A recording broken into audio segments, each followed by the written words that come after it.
રણછોડજીના મંદિર ખાતે સૂકા મેવાના મનોરથના દર્શનનું આયોજન કરવામાં આવ્યું હતું। પરંપરાગત રીતે નીકળતી રથયાત્રાને લઈને હજી કોઈ જ પ્રકારની સ્પષ્ટતા નિર્ણય કરવામાં આવ્યો નથી। જોકે રથયાત્રાના પૂર્વે યોજાતી તમામ ધાર્મિક વિધિઓ નીતિ નિયમ મુજબ ચાલી રહી છે, જેથી ભક્તોમાં વિશ્વાસ બેસ્યો છે કે આ વર્ષે જગન્નાથની રથયાત્રા નીકળશે તો ખરી જ। ત્યારે મંદિરના ટ્રસ્ટીએ પણ ખાસ વાતચીત કરી હતી। આવો જોઈએ તે વાતચીત।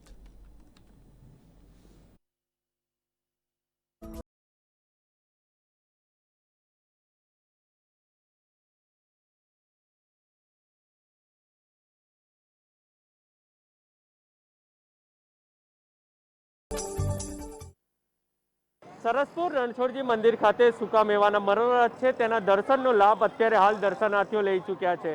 સૌથી મહત્વની બાબત છે કેવા પ્રકારની વ્યવસ્થા કરવામાં આવી હતી, શું હતું આયોજન, સીધી જ રીતે આપણે મંદિર ટ્રસ્ટી સાથે વાત કરીશું। આજનો એક ખાસ કાર્યક્રમ રહ્યો, શું હતો? આ 144મી રથયાત્રાનો બીજો મનોરથ છે।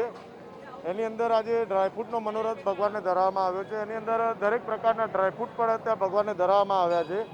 જેમ ભગવાનને લાલ લડાવવામાં કોઈ પણ જાતની કચાશ ન રહે એ રીતનું આયોજન કરવામાં આવ્યું છે।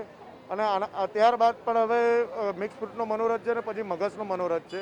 અને અત્યારે જે દર્શનાર્થીઓ આવે છે એમાં સોશિયલ સિક્યુરિટીનું ધ્યાન રાખીને સેનિટાઈઝ કરવાનું બધું અને ટેલિમેડિસિનનો પણ અહીંયા કેમ્પ લાગેલો છે। એમાં કોઈ જાતની કોઈને તકલીફ ના થાય એ રીતનું પણ આયોજન કરવામાં આવ્યું છે।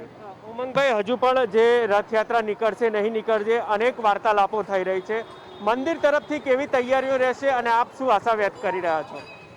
હજુ રથયાત્રા ઉપર તો હજુ પ્રશ્નાર્થ જ છે કે રથયાત્રા ભગવાન અહીંયા નગરચર્યા નીકળીને મોસાળમાં પધારશે કે નહીં, પણ એ હવે એક એવું છે કે સરકારની ગાઈડલાઇન્સ મુજબ જ આપણે વર્તવાનું રહેશે।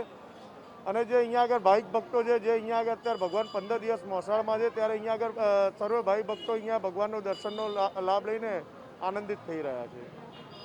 તો જે રીતે ફરી એકવાર દ્રશ્ય હું આપને બતાવવા માંગીશ કે આ મંદિરના દ્રશ્યો છે સરસપુર રણછોડજી મંદિર ખાતે। જે રીતે જોઈ શકાય છે કે આજે જે સૂકા મેવાના મનોરથ છે તેના દર્શનનો છે તે દર્શનાર્થીઓ લાભ લઈ રહ્યા છે। ખાસ વ્યવસ્થા કોવિડ ગાઈડલાઈન છે તેનું પણ અહીં પાલન કરવામાં આવ્યું છે અને આ જ રીતે આજે જે મનોરથ હતો તેનો દર્શનનો લાભ સૌ કોઈ ભક્તોએ લીધો હતો। કેમેરામેન ચંદ્રકાંત વોરા સાથે રિપોર્ટર દીપક મકવાણા, અમદાવાદ। અત્યારે હાલ સમાચારોમાં બસ આટલું જ।